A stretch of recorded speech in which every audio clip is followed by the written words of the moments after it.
Deep in the forests of North America, a creature is said to exist. A creature that people are encountering. Seriously, look how big it is. With far too many reports to ignore, there are elements of truth behind these accounts that mankind can no longer It's ignore. created almost this obsession where I need to find out Could a more. breeding population of large, upright, hairy hominids really exist in North America? Or is there something more paranormal at work here, deep in the woods? If just one footprint, one wood knock, or one howl was real, then man's understanding of primate evolution would be changed forever.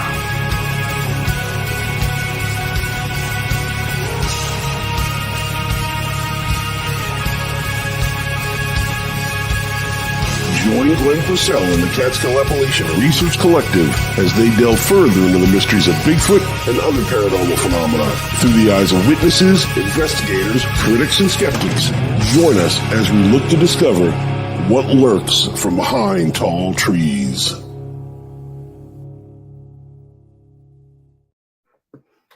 Hi, everybody. It's Gwen, your favorite host of From Behind Tall Trees. Tonight, I've got it's kind of a special thing because I think very highly of our guest tonight. She is the co-founder of the Project Zoobook. She's a member of the Olympic Project Bigfoot team. She heads up Amy's Bucket List Expeditions, which I'm going to ask her about then when we have her on here. She's a writer, an educator, and an editor, and she lives in Ohio.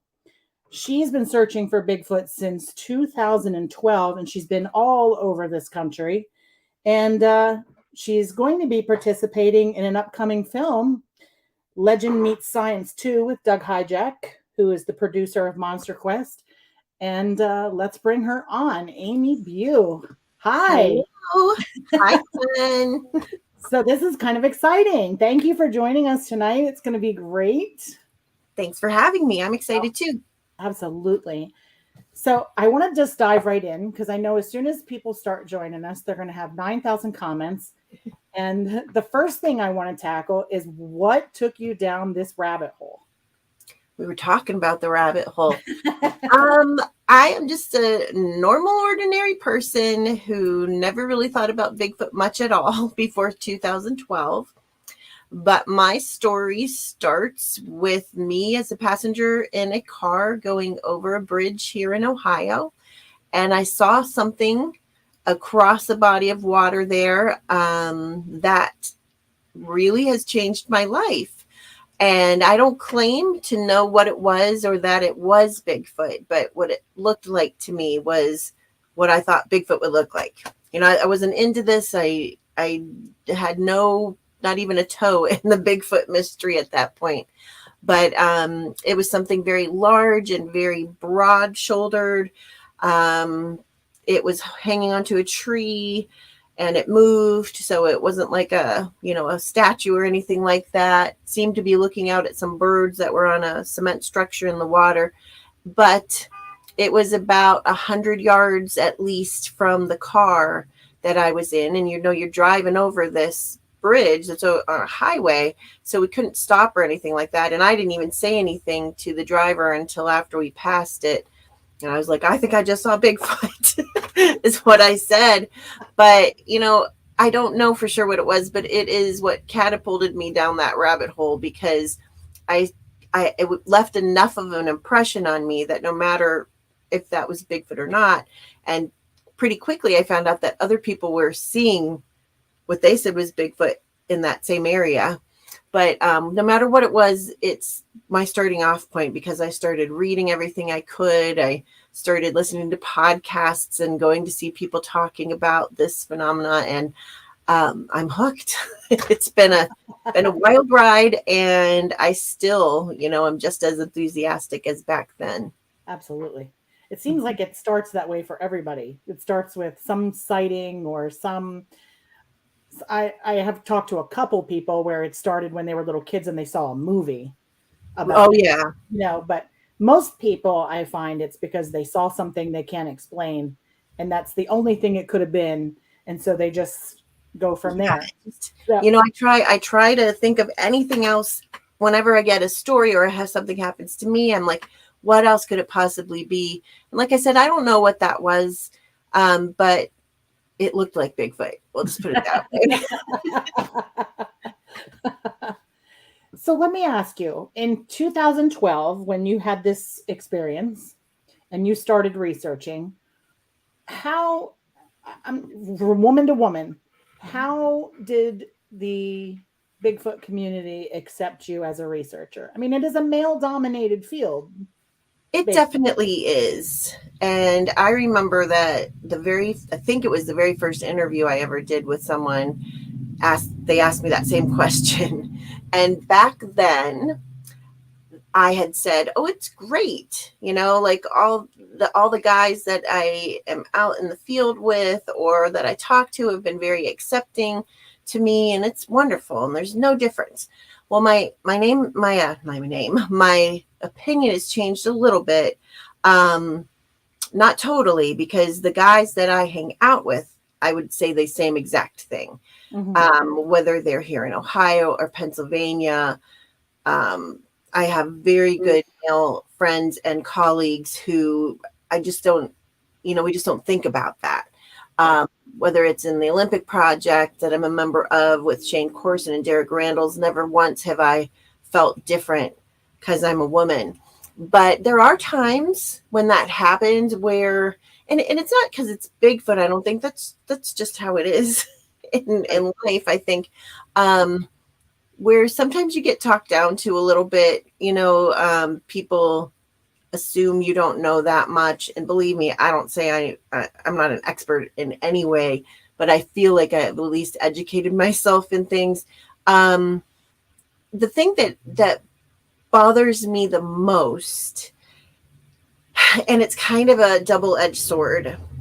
I talk to other women who are in this, and we all across, well, not all, but mostly across the board say that we don't want to be thought of as women researchers. We just want to be thought of as researchers. So if somebody, wants to,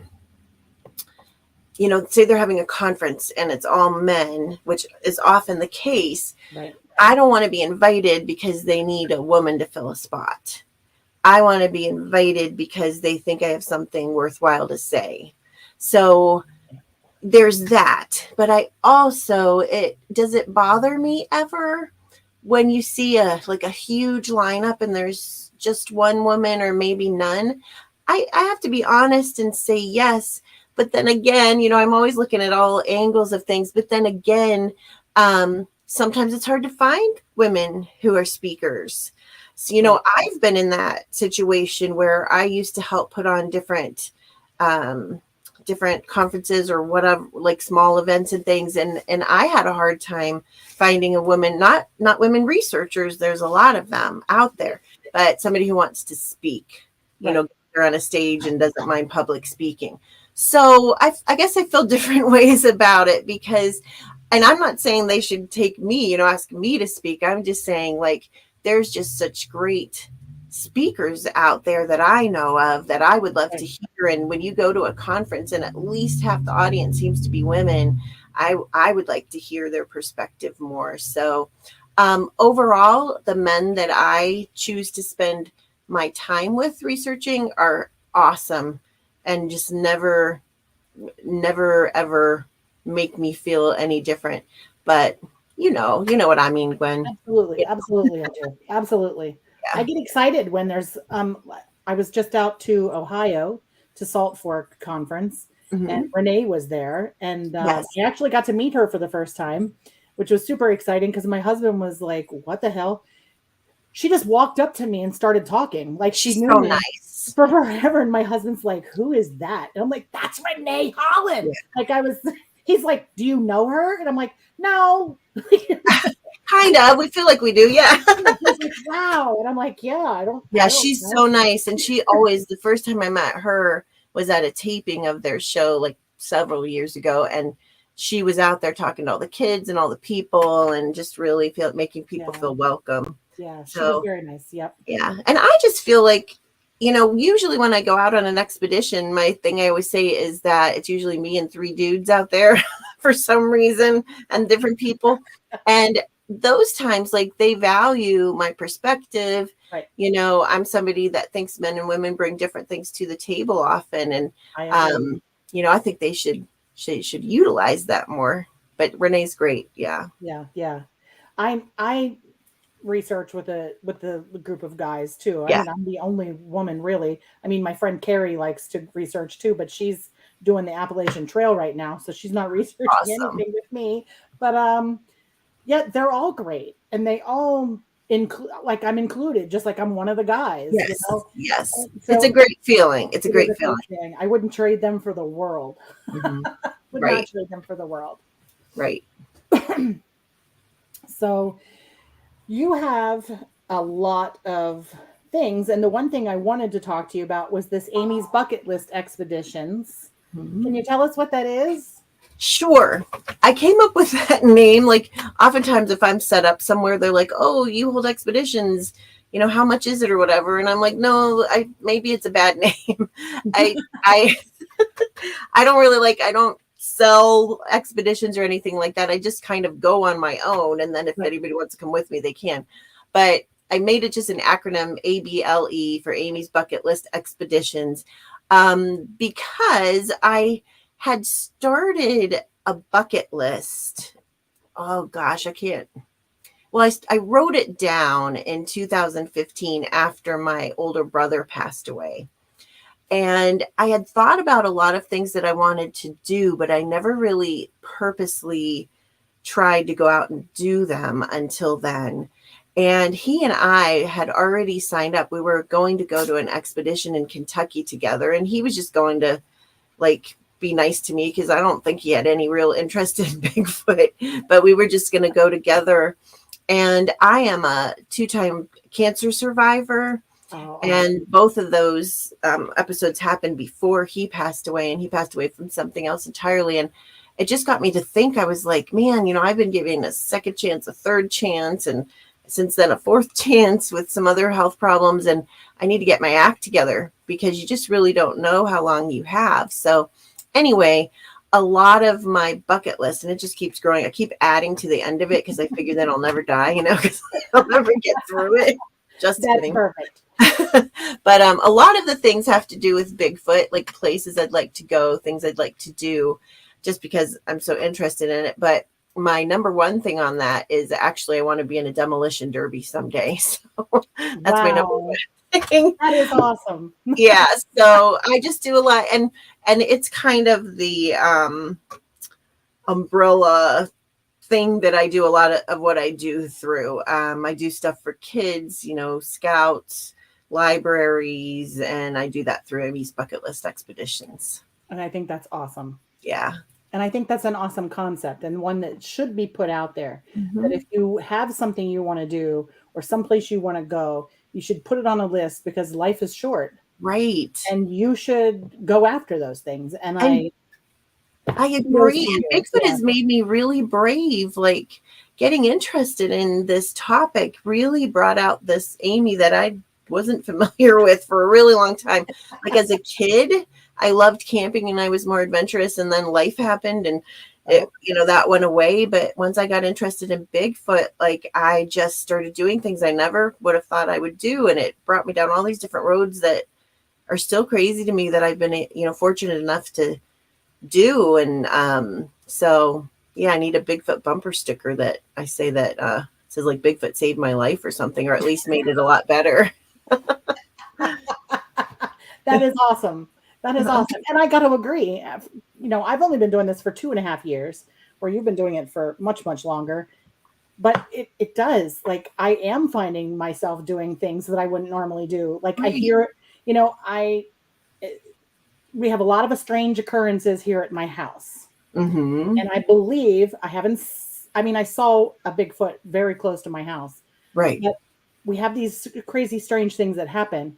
And the Gwen before Bigfoot would have ran back in the house. And now I'm running into the woods. Right. I really have found this bravery within Yeah, myself that I me didn't know I had too. before. So I completely understand the feeling because it's like it's liberating. It is liberating. I'll tell Very you what, am I allowed to say this story? But like sure.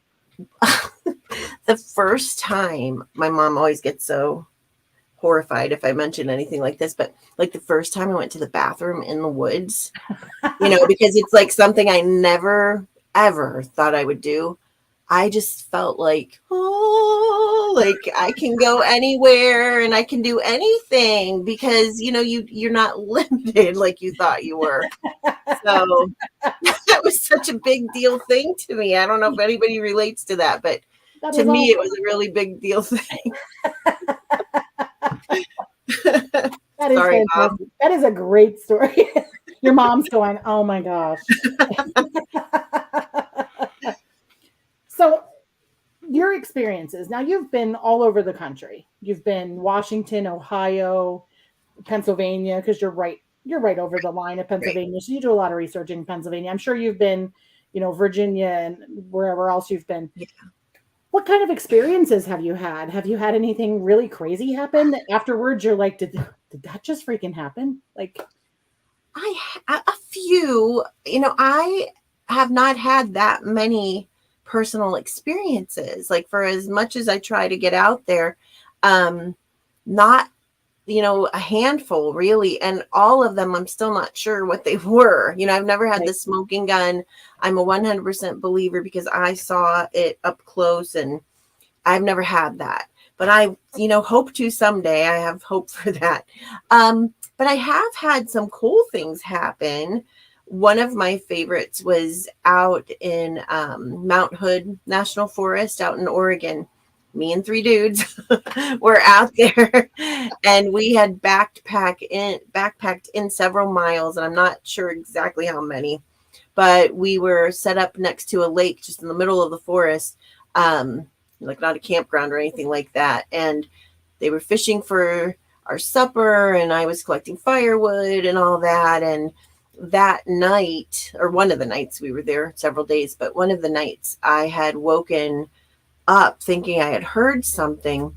And I mean, if you can't hear it, it's not as exciting to tell about it, I guess, but we were hearing a lot of really odd things, and some of them were coming from across this small lake where one of the guys had put up one of those Sasquatch pheromone chips that you can buy off the internet. They're like primate pheromones and stuff, yeah. and a lot of the noises were coming from across there, and some of those noises were like, I know I don't know every animal there is, and especially all the way across the country, but those guys are hunters, and I've played some different sounds for different people that know more than I do, tried to figure out these sounds. And all the knocks and things that people talk about, but I have only experienced one other time, which was in Kentucky, just like going off like craziness. And so that, I mean, you had to be there, I guess, but being in the middle of that forest and having these really odd calls that didn't fit any kind of bird or mammal that we knew of was really kind of unsettling and scary, but also really exciting.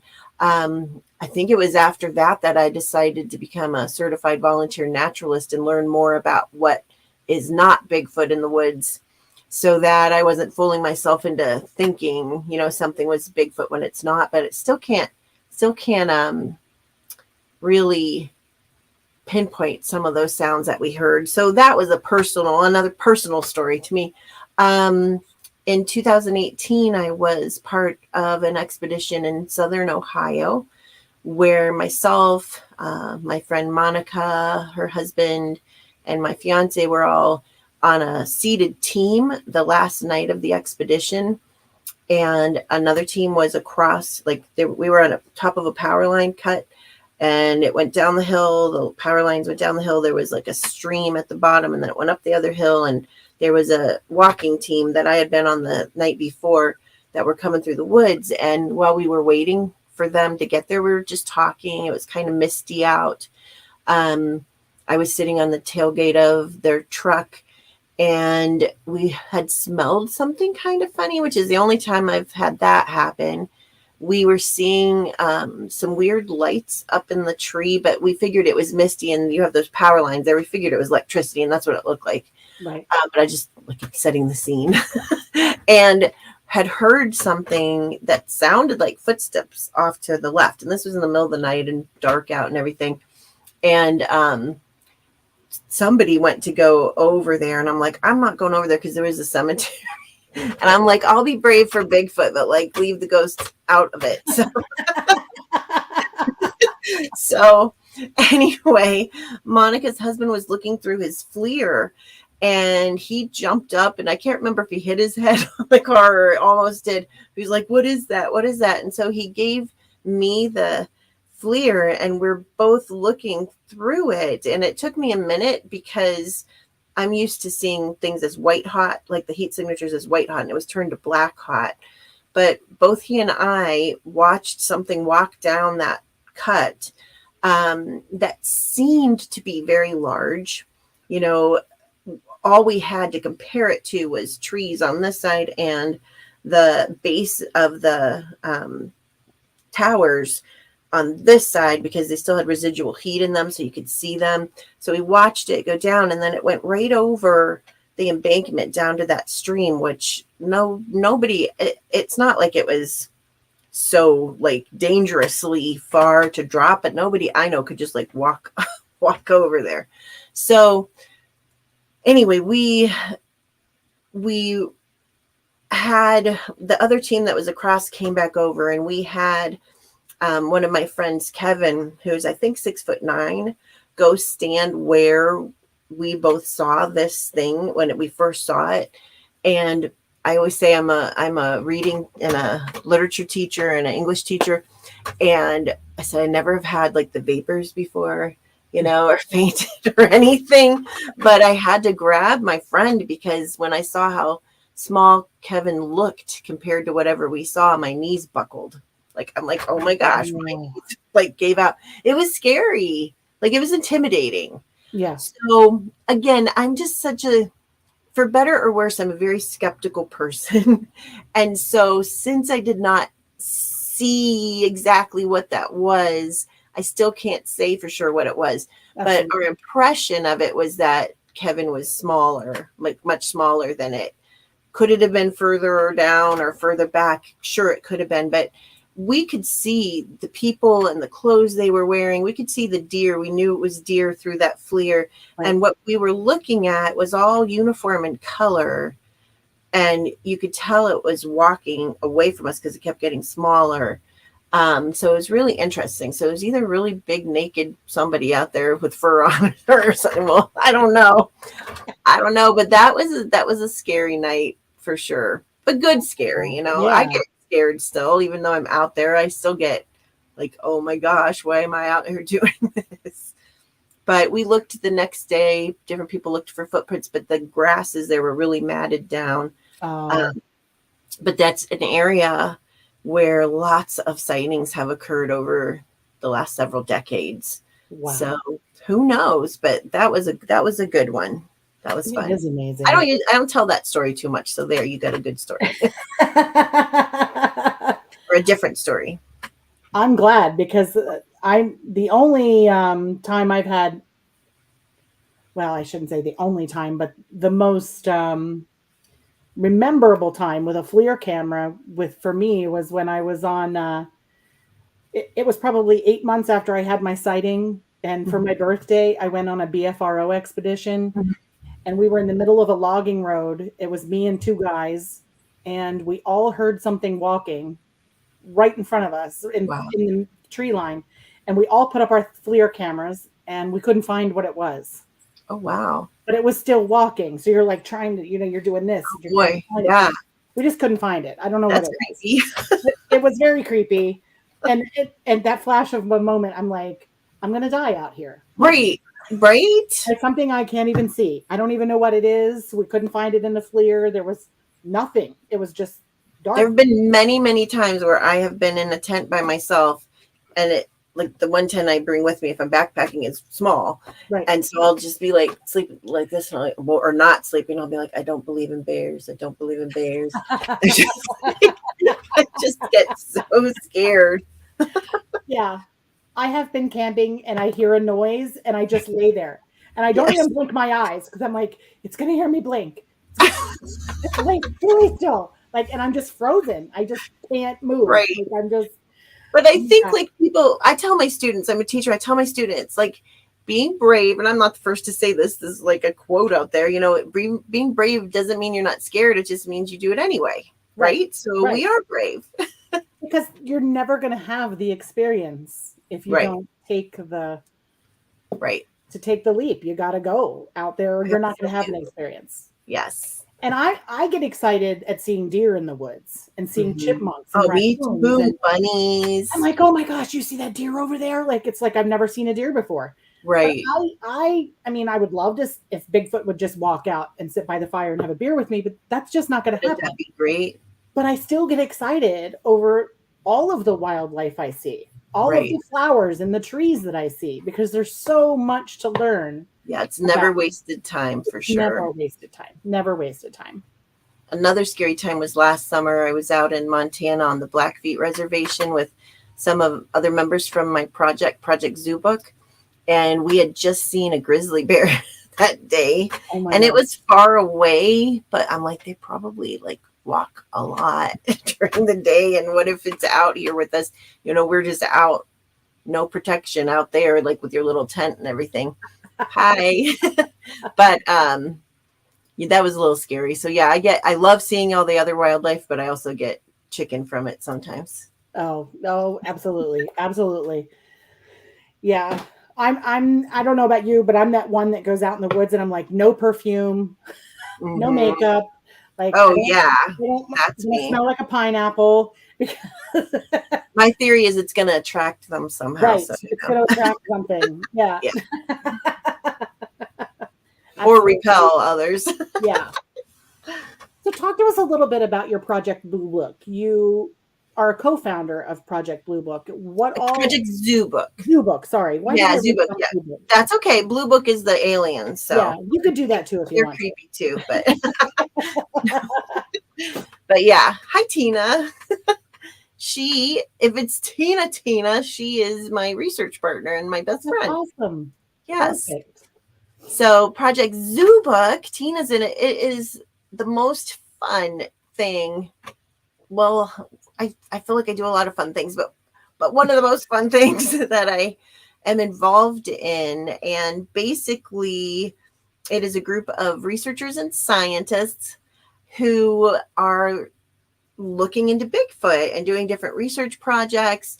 We get together twice a month, usually like every other week. Normally, we're kind of on a bit of a hiatus this month because of school wrapping up and stuff. But on Zoom calls, and we'll have different guests, or we'll have one of the scientists like talk about their expertise. We'll have a different topic that we talk about. And our goal, well, we have lots of goals, but one of our goals is to make this topic less taboo for the scientific community, just like Dr. Bindernagel wanted to do.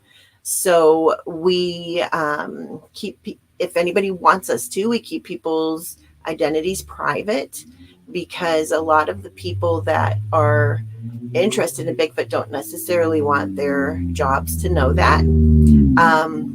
It's not that they couldn't talk about it casually or anything like that, but a lot of our scientists take it really seriously. And one of our gorilla guys said, like, just because he's interested in it doesn't mean his zoo board would be okay with that. Because that a lot of people feel like we're out there looking for Smurfs or something. They think it's the same thing.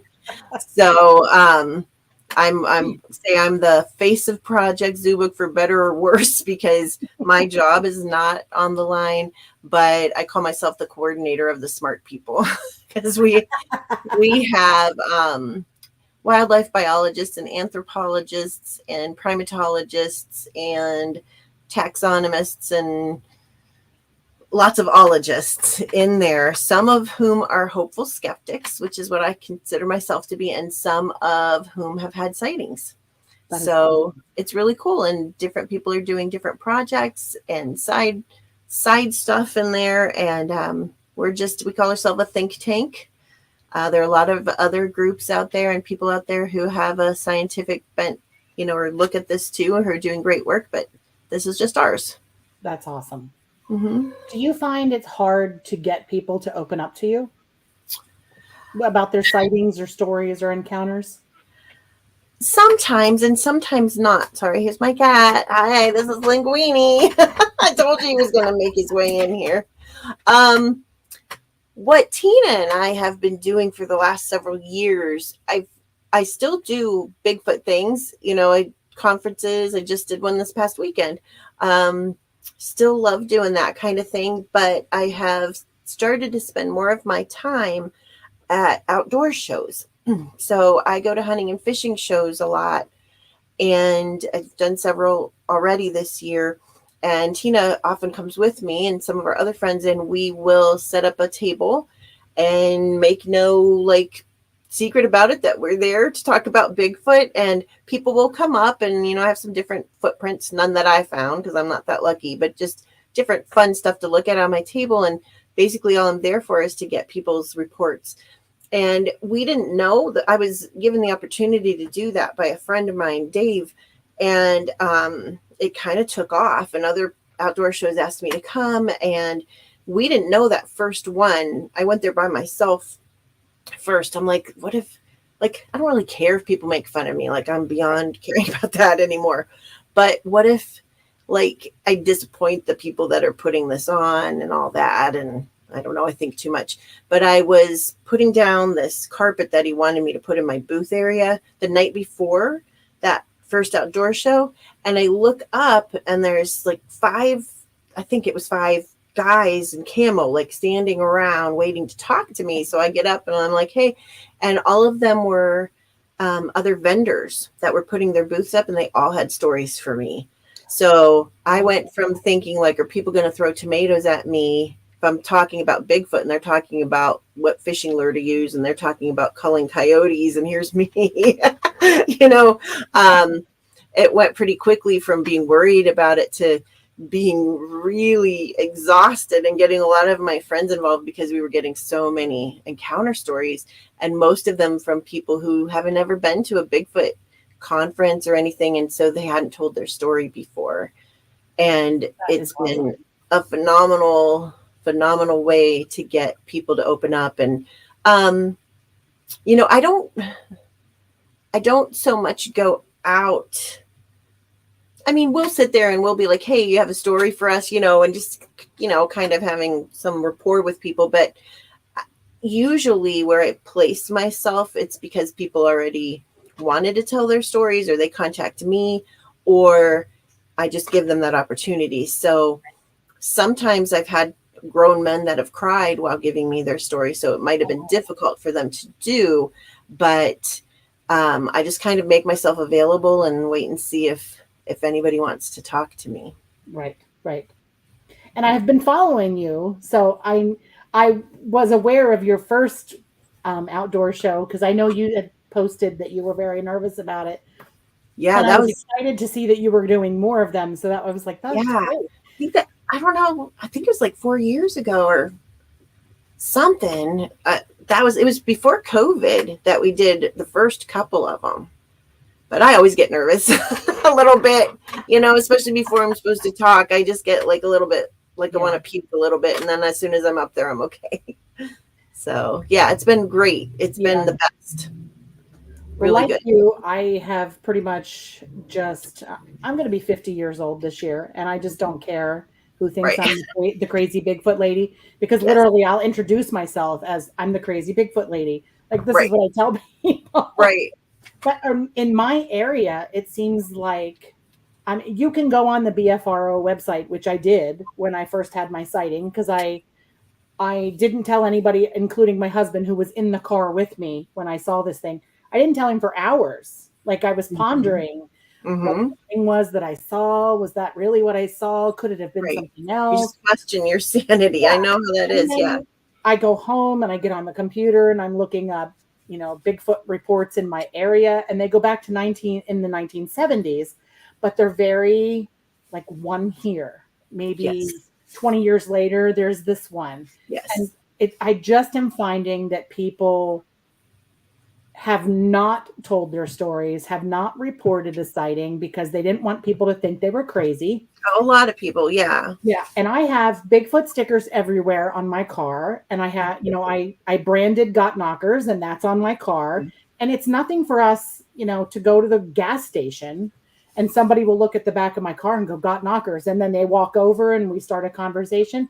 And I have found that people are opening up. Oh, yeah. And I don't know if it's because I took that I don't care who makes fun of me stance.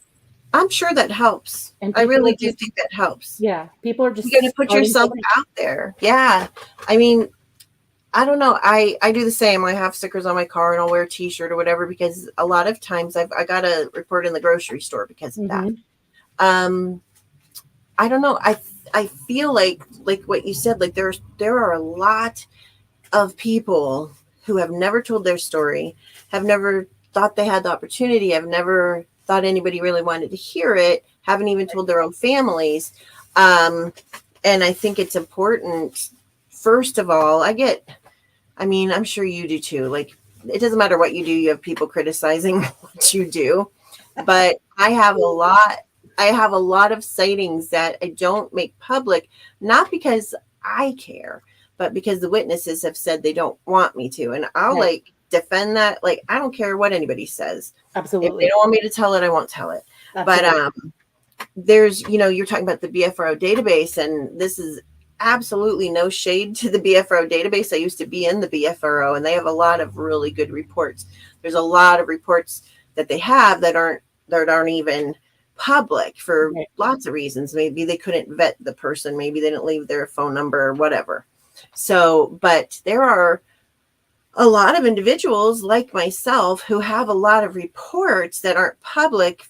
Mine primarily are because people have asked me not to. They're not in the Bigfoot community. These are hunter fishermen who don't want to tell, or somebody maybe just doesn't want people to go into the area that they've put a lot of time researching. I don't know.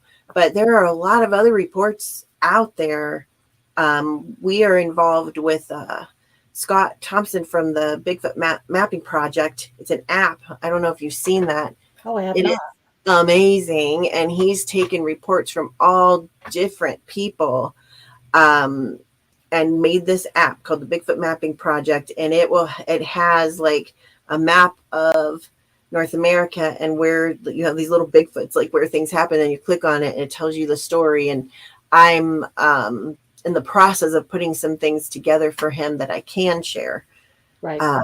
But that's a really cool place to look too. So yeah, so that was a really long answer to your question, but I don't really, I guess when I'm at an outdoor show and I'm hoping to get reports, that is why I am there. Right. But I don't force the issue, I guess.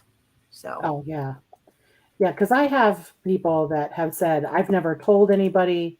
I don't want you to really put it out there. Mm-hmm. Some people will say, I don't care if you tell the story, just don't mention me specifically. Yes, and I have some of those too. Yeah, and I take that very seriously. And I think, I don't know, maybe people watching will realize that we're serious. I take it very seriously.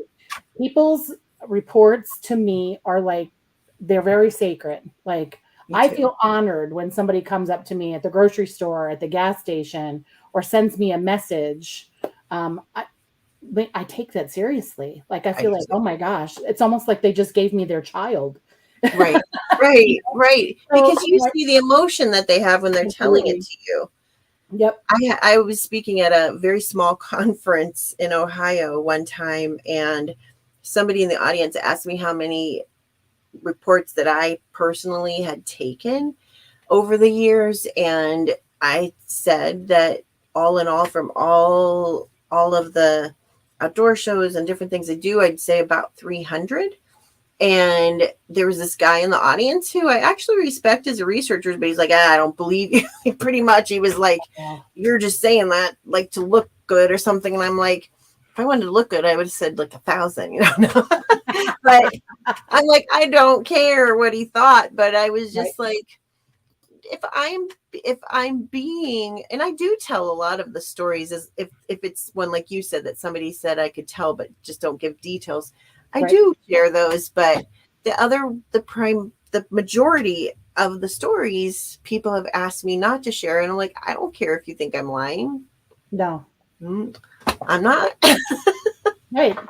So exactly. yeah, And I think I'm trying to get out to people that I was just recently asked by a local library if I would come speak at the local library. So I'm putting my presentation together.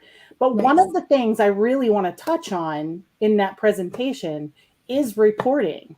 Yes. Because we are never going to have accurate numbers or accurate sightings, or I'm trying to figure out a pattern, because people have different ideas of how Bigfoot moves around. Is he nomadic? Is he not, what's the word I'm looking for? Does he travel around the same area? Does he migrate or something? Is he migrating? Like, and I don't know what that answer is. I don't think anybody does. No, but I think it's important for, if you're doing it where you're getting reports and I'm doing it where I'm getting reports. We have a couple scientists in our group who are doing that exact same thing. And it's amazing when you see it, like just all across the place. But if more people would do what you're doing, I think that's so important. And I often tell people, I almost didn't report my first possible sighting, because I wasn't sure what it was. And I thought it was too boring and it was too far away.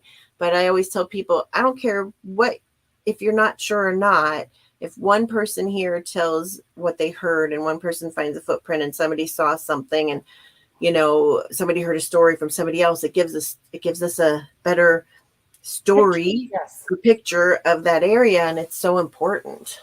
So it doesn't have to be like, there he is right there. Right. All it has to be is something you can't explain. Yes. That's what I try to tell people. Have you seen something? Have you heard something? Have you smelled something? Yeah. You know, and it might not be Bigfoot. One time I thought I got Bigfoot on audio and it was a squirrel. It was a really weird squirrel sound. But, you know, you look into it then, but it doesn't hurt anything to say, hey, I heard something strange. And what if it's not Bigfoot and you find something else? That's still cool too, right? Tina and I say, like, what if we find a new fungus or something? That would be so awesome. Like, that would be really awesome. Absolutely. Right? I mean, come on. People find new things every day. Something is discovered that we never knew was there before. So maybe this is it. Like, yeah. I heard an owl in broad daylight today. Wow. And I heard it, you know, doing its hoo, hoo, hoo, hoo. And I was like, oh, there's an owl outside. Well, that's pretty cool. I didn't bother to go out because I know I'm not going to find it. But I was like, boy, it was just so cool to hear it. That is cool. In the middle of the day. I was like, oh, that's awesome. Like, I love owls. I do a pretty bad owl impression. Let's hear it. Out at night. You want to hear it? Yeah. Okay. I have no shame. Okay. I gotta do this. Okay. I like how you crack your knuckles. Oh, that's exactly what I heard this morning. You were in my backyard, weren't you? The barred owl.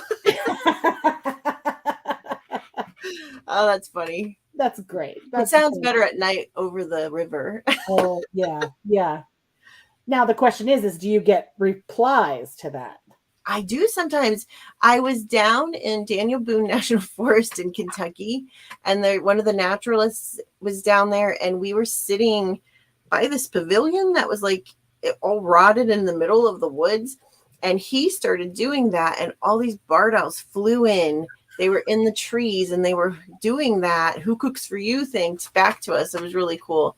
So once in a while, yeah, we do get. That would be amazing. We get replies, so it's fun. I'd probably die of a heart attack. That was so amazing. Yeah. Cool. Oh, that would be so crazy. Mm-hmm. So You are participating in an upcoming film, which I knew was they were working on the funding, and I've been told now that the funding is Yeah, locked they and raised loaded. the money. So tell us about it.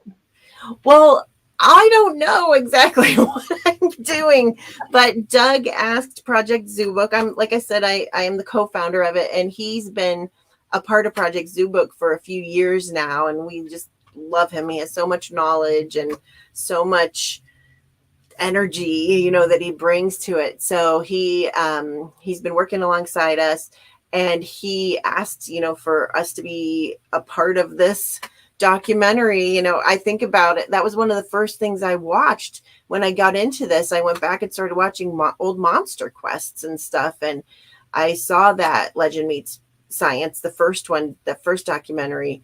I read Dr. Meldrum's book that was kind of like, a compliment to that documentary. And I just can't believe that we're going to have anything to do with it. It's so surreal. But I don't know exactly what we're going to be doing. If it's just going to be some of our scientists maybe consulting or answering questions for him. I don't care. I'll be in the background cheering people on, being like, go, go, go. So it's just fun. That is awesome. That is awesome. So where is your favorite place to go looking? Oh boy. So many. I love the Olympic National Forest in Washington. I'm part of the Olympic Project. And when I go out there, like near Forks, Washington, it's just amazing. It's like a fairy tale, I feel like, with all those mountains and trees. And I was out there with Shane Corson. He was like replacing batteries and stuff. And he looked back at me, and we're in the middle of all of these huckleberry bushes and going around in there, and he looks at me, and I must have been like having this giant smile on my face, and he said, "You're really having a fun time, aren't you?" Because he said he thought it was going to be boring, just like falling around. And I'm like, I feel like I'm in Disney World, or it's better than Disney World. I just love it there. It's so beautiful, and you feel like any minute you're going to see something. It's the possibility is there. I went there one time with two of our primate specialists from Project Zoobook. We flew out. We kind of work a lot of times hand in hand with the Olympic Project, and they had gone down into the nest area that they're researching there. And when they came out and just the looks on their faces, that was the single best moment for all of this for me, because they were so like just flabbergasted by what they had seen. And I was like, I remember breathing in and catching my breath, and I like almost started crying. I was like, they're real, like they really are real, or they could be real. Like I got the shivers. But it was just it's just a magical place to be for this research and the research that they're doing. So I love it there. If I win the lottery, I'm gonna get a cabin out there. But I love being in Pennsylvania. I'm out in the Allegheny National Forest as much as possible. Lots and lots of sightings out there. I have my own little piece of heaven research area where I have been trying to collect different audio and things for several years now. I haven't found anything yet. Being honest, like a lot of cool animal sounds, but nothing, no Bigfoot activity that I know of yet. But a lot of other people have said they've seen things there. And like you said, I don't feel it's wasted. I use the iNaturalist app. I keep information of all the flora and fauna that are there. And I'm just like, that fungus, I know it's waiting for me someday. But someday you just never know. It's like I'm in this for the long haul. Right. I figure if Peter Byrne has done this for all these years and not seen what he wants to see, like who am I to think that I'm just going to go out and whoop? Yep. There's going to be, yeah. So I love the Alleghenies. It just feels like home. My grandpa had a hunting cabin there, and as a child, like since I was a baby, we had gone out there, and just it smells different, and I get a lot of good stories out there. So I will say that's where I had my weird experience with the logging road and the And the Nice. thermal camera was out in Allegheny National Wow. Wow. Park. We had taken a reporter from the Wall Street Journal and a photographer out there last August, I think it was. They called and they asked us to come out there, and I'm like, okay. I didn't believe it at first. And the night before they came, like, we were just concerned with, finding a place to camp and getting some things set up. So we didn't have any audio recorders or anything out, and we had some kind of creepy sounds that happened that night before. So it's always when you don't have your recorders out, I swear. But it was just a really fun time, and I'm proud of that article because he had started out kind of wanting to do just a lighthearted little like paragraph or so on the front page, just something fun. Like he had done one about pogo stick jumpers or whatever before. And he wanted to do one about this Bigfoot festival that I spoke at. And it turned into him coming on several Project Zoobook calls, him talking to almost all of our scientists, and really getting into it and giving us a really nice article. And it was scary because we're like, he could just totally make us look stupid. Yeah. He could, but he didn't. And he ended up being really interested in it. And so we were really thankful for that opportunity, and it's brought other opportunities up. Absolutely. That would be exciting. Yes, for sure. So what are your future plans going forward? Well, I was supposed to this summer go to Alaska with a very prominent hunting guide. It's a big game hunter out there, and I had met him at one of the outdoor shows from last year. Yeah. I was like, when was it? Yeah. And we were going to have a small expedition going out this summer, but it looks like it's going to be postponed till next summer, which is okay with me. I'm still getting my health back from some different problems I had. So I think I'll be better equipped and stuff to do that. Although I would have gone, I would have crawled. I don't care. But he has plans for us. I forget the city that we were going to fly into, but we're flying into like he said the Western interior, and we're going to have to take like a skiff down the river and a couple jumper planes to get to this spot where he says there's Bigfoot activity. And he's not a Bigfooter, but he lived for several years. He's from Pennsylvania, but he lived out there. He's lived out there since he was in his early 20s, and he's in his 50s now. And he lived with the Inuit for a while and heard all these stories about Bigfoot, and like not just older stories, but more modern stories. And so he's wanting to go out and do some expeditions. So I'm really excited about that. That is exciting. He's one of my heroes. So when I got to meet him at that conference, I was like, what? That was cool. So that's coming up. I'm supposed to one of these days go out to the Navajo Nation. One of my favorite things about Bigfooting are the Native American stories. Absolutely. And so getting that opportunity to go out to Montana on the Blackfeet Reservation was a dream come true. And that's another favorite place now of mine to be. Ladies who are now my friends, they're Blackfeet ladies, and they took some of the Project Zoobook members on these hikes where they would show us where the Inamitapi, which is what they call Bigfoot, lives, and where different sightings have happened. And it was really cool to see that to them, this was just matter of fact. It wasn't stories. It wasn't legends. Like we talked to different Blackfeet who were saying, one was in the garbage last week. It was like just matter of fact. When we went into Glacier National Park and talked to rangers, they were like, whatever. But when you talk to the indigenous people there, they were like, yes, they're real and they're here. So anyway, I'm supposed to go to the Navajo Nation. That trip was canceled by COVID, and we haven't quite figured out when we're going to do that, but that's coming up sometime. The bucket list thing. And this summer I'm staying home a lot more. I'm doing a lot more in Pennsylvania, and just I'm trying. My big goal for the summer is to finish my book that I've been writing for years now. I'm a slow writer, but I really would like to finish that up. I'm so slow I can't get the first page down. Right. I don't know where to start. I know it's hard. Yeah, I don't even know where to start.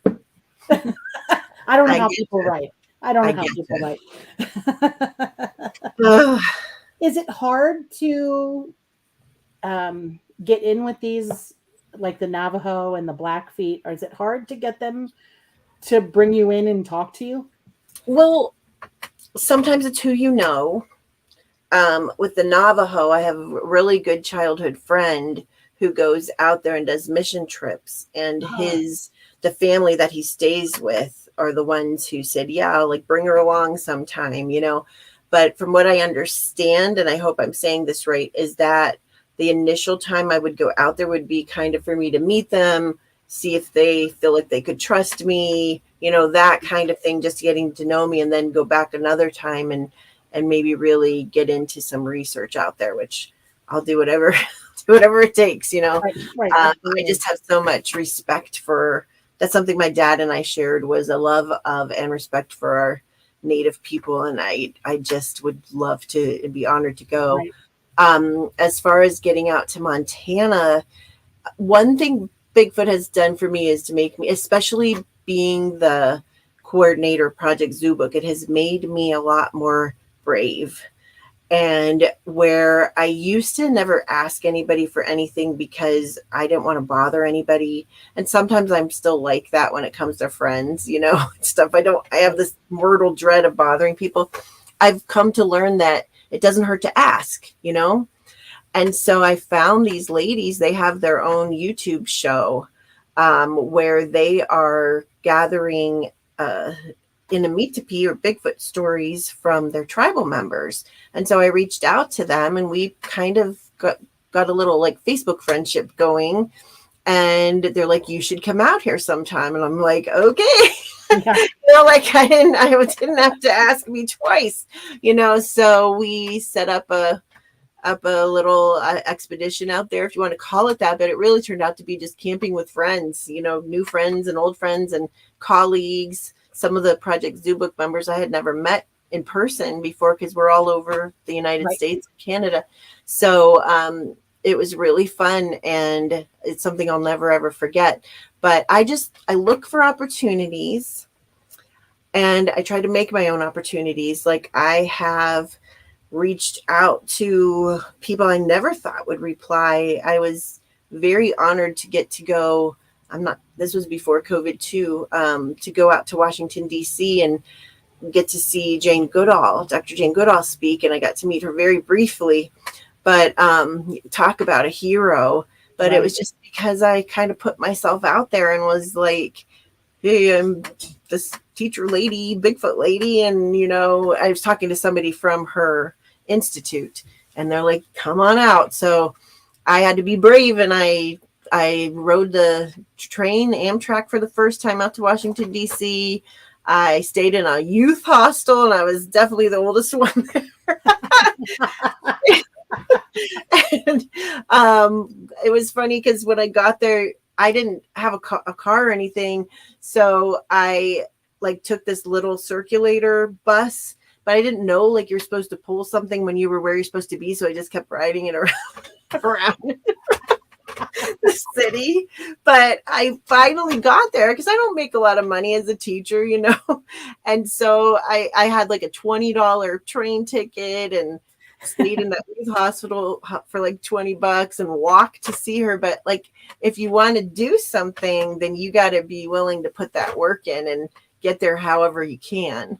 Absolutely. So, you know, I don't remember what your question was, but I'm just rambling at this point. But you said about getting into I try to make my own opportunities. I jump on opportunities that come along.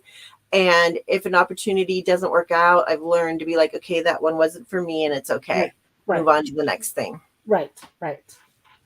And I know I've said before, I've only been doing this for 2.5 years. This will be and this February will be 3 years for me in this rabbit hole. My big thing that I've discovered about myself is that I feel kind of empowered to get these kids off the couch. Yes. Because literally they are the future of all of this research. Yes. If all of us leave this earth and nobody picks it up, Right. It's gone forever. Right. So to speak. No, you're right. And I'm going to give you some advice, and you don't have to take it. But there have been a few times now where you've said you've only been doing this for 3.5 years or whatever it is. Right. Like, don't sell that short. When I first got into this, I was told over and over again that you don't know what you're talking about. You don't know enough. You can't do this. You can't do that. I still have people who say I'm not an elder in Bigfooting. So how do I have anything to say? But I hope, like I pray that it is a brand new person that finds really, really awesome evidence or discovers the smoking gun evidence of Bigfoot, because the egos out there really get in the way. And while I respect people with more knowledge than myself, and probably mostly everybody has more knowledge than me, I don't respect people that put other people down because they're new at something. Because I think fresh eyes and new ideas are really important. I think women's, like we talked earlier, women's ideas are important. We've never met in person, I don't think, right? No, but I can already tell you're the type of woman who is strong and doing this for the right reasons. There's other women in the field, unfortunately, and I am a girl power person, and I do not speak ill of women as a rule, but it drives me crazy when you have women that are all about, I don't know, like, you know what I mean? Like, it's just like, oh, I'm a woman, so let me do whatever I want. And some people fall for that and stuff. Yeah. It just drives me crazy. You know, it really does. So I see in you, although you're very lovely, that you are in this for the right reasons and stuff. So don't sell yourself short, because I think you're great. You have a lot of knowledge, and you have a lot of enthusiasm, and I'm not an elder, and I never want to be an elder. I just, honestly, this all started for me to prove to myself that I wasn't crazy. That I saw what I saw. That's such a good way of putting it. Literally, the second I saw it, my whole life changed from that very moment. Me too. And it was the 30-second moment. Right. But it was, I mean, other than marrying my husband and having my children, it was probably the best 30 seconds of my life. Right. No, I so relate to that. Mm-hmm. And I often say, like, I want to learn more so that because I never want to lie or mislead other people, but I mostly want to know it for myself. Right. Like, that's why I do this. And I didn't even have a really good first sighting. I'm not even sure what it was, but it still intrigued me that much that it really changed my entire life. It really did.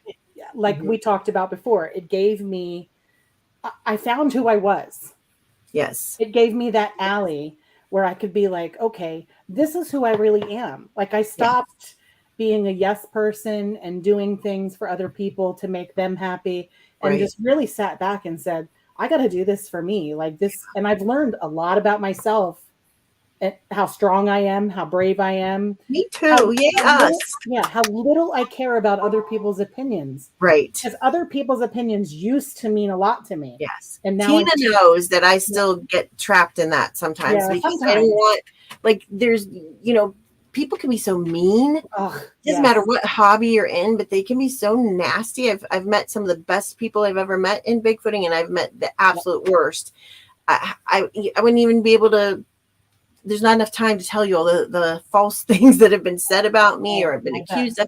And at first it really tore me up. I mean, it took years. And my friend Tina, I call her, well, she calls herself my therapy dog, or whatever you call me, whatever you call yourself, to get over that and just be like, next, bye.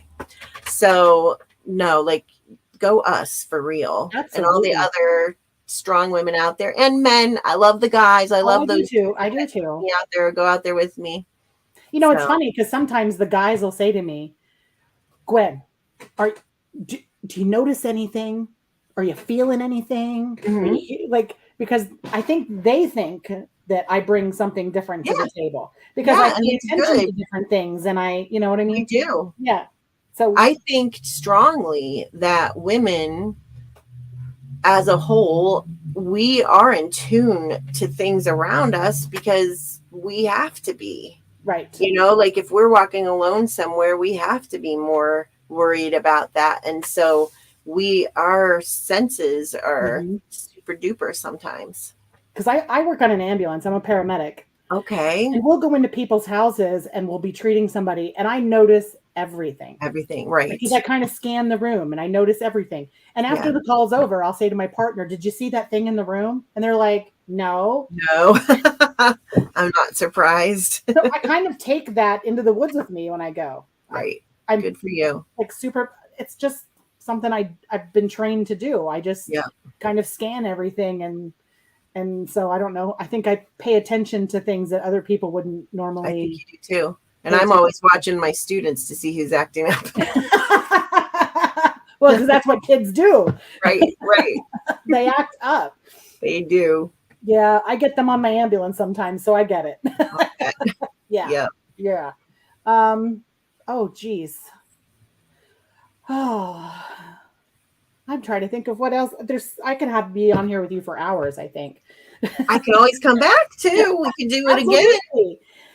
We should go out in the woods together. Next time you go out in the Allegheny National Forest, call me. I'll come over. It's a 4-hour drive, but I'll be there. Absolutely. That would be fun. All right. That would be awesome. I would love to tramp around the woods with you. Wouldn't that be fun? We'll do it. I'm always looking for a reason to get out in the woods. Always. Good. Always looking for a reason. Yeah. Because my research area happens to be in my coverage area for the ambulance. So every time I drive by it, I'm like, oh. Good idea. That's awesome. Yeah. No, that's really great. That really is. Yeah. I have to drive a couple hours to get to mine. I am in Bigfoot mode 24/7. I'm surprised my husband puts up with me. I know how you feel. I kind of drag him with me sometimes. Yeah. But he really is my partner in this whole thing. Yeah. Like, I went to Georgia with Mike Famelant a couple months ago. I was like 9 days in the Georgia mountains with some guy I didn't even know. Really, I didn't even know him. I'd never met him before in person. Right. So he showed up at my house to pick me up. And people were like, you're going in the woods with a total stranger? Aren't you afraid? And I'm like, not really. I mean, that's funny. We're searching for Bigfoot. Who's more scary? Right. That's true. Lester, my fiance, is very, very supportive. And I always think the same thing. My mom would be like, does he mind that you're going? I'm like, listen, no. We're all smelly and gross. No, that's not. We're looking for Bigfoot. Exactly. My husband knows me well enough to know. Yes, me too. Yeah. Me too. I'm not about to mess up my happy home for anything. Exactly. Honestly, they were like, I can't believe you go out in the woods with total strangers, or you go out in the woods with a group of guys. I'm like, I'm just one of the guys. Right. Me too. Honestly, I'm just one of the guys. My older sister is a psychiatrist, and she's convinced I'm going to be murdered someday. I'm like, you know what? At least it'll be interesting. It'll be a better way to die than right? something else. Maybe this will come and save you. See, maybe. You never know. I at least make sure that the guys I will go out with, like somebody I know knows them. Oh, yeah. You know. Absolutely. Well, it has been an absolute pleasure. We went over time a little bit, which I don't even care about. It was fun. It was fun, and I can't wait to meet you in person. Yes. Where are you going to be next? I'm going to be speaking at MonsterQuest in Canton, Ohio on June 3rd. And then I'm going to be out near Marionville for the Forest County Bigfoot Festival the following week. I think that's like June 10th that weekend. I'm in Ireland. I can't go. Oh, boo. But I'm not, I spoke there last year, not speaking or doing anything. Like I don't have a booth, nothing. I'm just going to enjoy it. That's awesome. Yes, to camp and have fun. So I'll be out that way. sometimes I think about that because I go to all these festivals as a vendor. And Yes. you don't get to really enjoy it.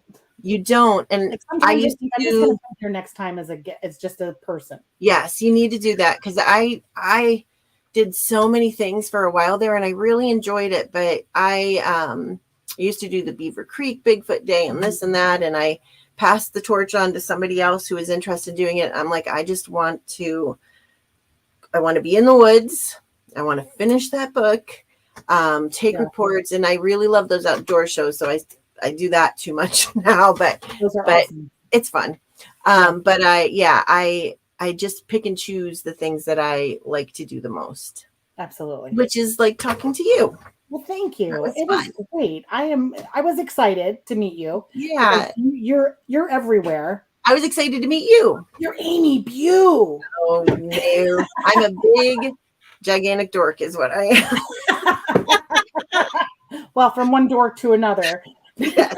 That's why we'll get along. Yeah, definitely. Yeah. So don't go anywhere because we'll be backstage after the show's over. Okay. We got a couple of things I want to share. One is, I don't know if anybody knows, but everybody knows who David Paulides is. Mm-hmm. And everybody knows the Taken episodes.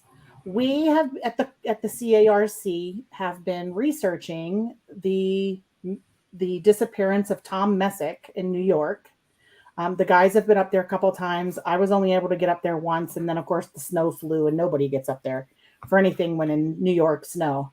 So I'm super excited to get back up there this spring. But here is our trailer for the show. Take a look.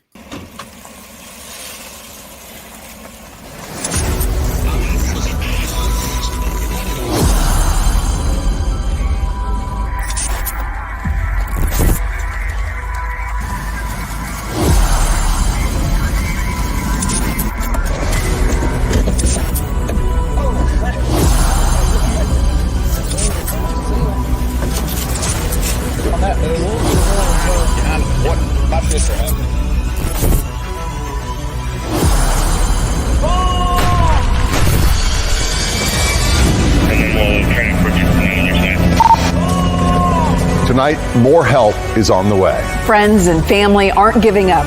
Questioned a little bit why the local people weren't utilized more in the beginning of the search. Seemed odd to me, I guess, to pick that area to go and hunt, but... And you just talk to me, don't worry about that. Okay. There we go. The Adirondacks are obviously a rugged territory. It's very mountainous. On the weekends, all these chairs were full. Well, that's kind of a misnomer. The tree isn't actually the last known point. So the first two times we've kind of been sweeping perpendicular to the road. I think if he was going to be found, he would have been found by now. I personally don't think he could have gotten too far from where he was. He's kind of going more or less in the direction of the line, away from him up the road. He didn't get missed in there. There's no way. They had divers in the bodies of water. Everything was searched. He didn't get missed in there. Well, that's a big deal because we were talking about where to look. If I get that call from you, we're going to come in, myself, probably some other police agencies are going to come in and take control of that scene. Everybody thinks that they were lined up right.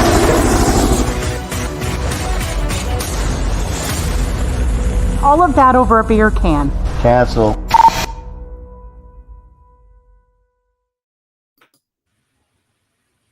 And that, I will tell you, Brendan does an amazing job putting these documentaries together. It gives me chills every time I see it, and I was there. But I actually sat in what they think is the last place that Tom Messick was sitting. Wow. And it is both creepy and